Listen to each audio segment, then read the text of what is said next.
அனைவருக்குமே வணக்கம். சற்று முன் கிடைத்திருக்கக்கூடிய ஒரு மிக மிக முக்கியமான செய்தி ஒன்று வெளியாகியுள்ளது. சற்று முன் திமுகவின் 3 அமைச்சர்கள் சிறையில் அடைப்பு, இது மாதிரி பார்த்தீங்கன்னா செய்திகள் வெளியாயிருக்கு.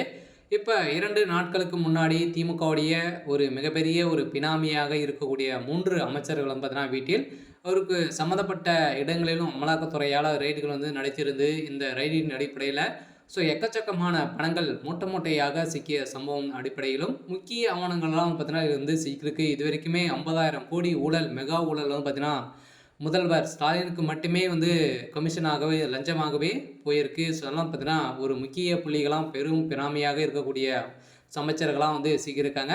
ஸோ இதன் அடிப்படையெல்லாம் சதுரடியாக இன்று காலை பார்த்தீங்கன்னா 3 அமைச்சர்களும் அமலாக்கத்துறையின் கஸ்டடியில் இருந்திருக்கக்கூடிய நிலையில் தான் இப்போ திமுகவுடைய தலைமையகத்துக்கு மீண்டும் மீண்டும் ஒரு மிகப்பெரிய ஒரு இடியாக தான் விழுந்திருக்கு. ஸோ இதை பற்றி இந்த வீடியோவில் நம்ம முழுமையாக பார்க்கலாம். ஸோ அதுக்கு முன்னாடி நம்ம சேனலுக்கு இப்போ தான் நீங்கள் முதல் முறையாக வந்திருக்கீங்க அப்படின்னா மறக்காமல் நம்மளுடைய சேனலை சப்ஸ்கிரைப் பண்ணி சப்போர்ட் பண்ணுங்கள். ஸோ வாங்க வீடியோக்குள்ளே போகலாம்.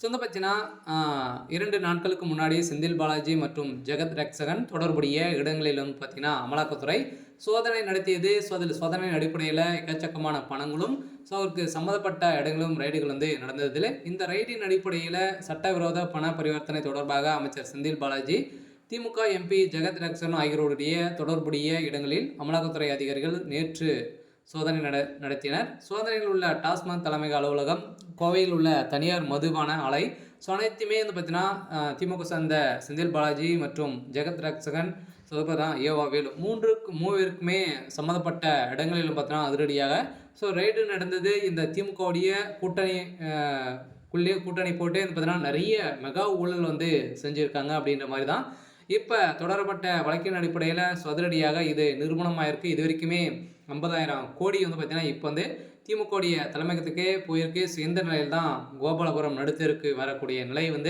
உருவாகிருக்கு.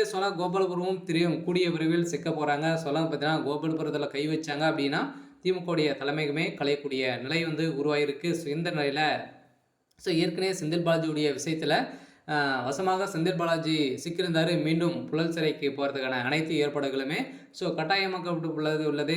மீண்டும் மீண்டும் செந்தில் பாலாஜிக்கு ஒரு மிகப்பெரிய ஒரு இடியாக தான் விழுந்திருக்கு. இருந்தாலும் இப்போ ஏவா வேலும் வசமாக சிக்கியிருக்காங்க. பார்த்தீங்கன்னா அவரும் சிறைக்கு செல்லத்துக்கான வாய்ப்புகள் இருக்குது. ஜெகத் ரட்சனை பொறுத்தளவுக்கு பார்த்தீங்கன்னா அனைவருக்குமே தெரியும். இவர் திமுகவுக்கே ஸ்பான்சர் பண்ணக்கூடிய ஒரு ஆளாக தான் இவர் இருக்கார். இந்த நிலையில் தான் ஒரு செய்யாத தொழிலே கிடையாது.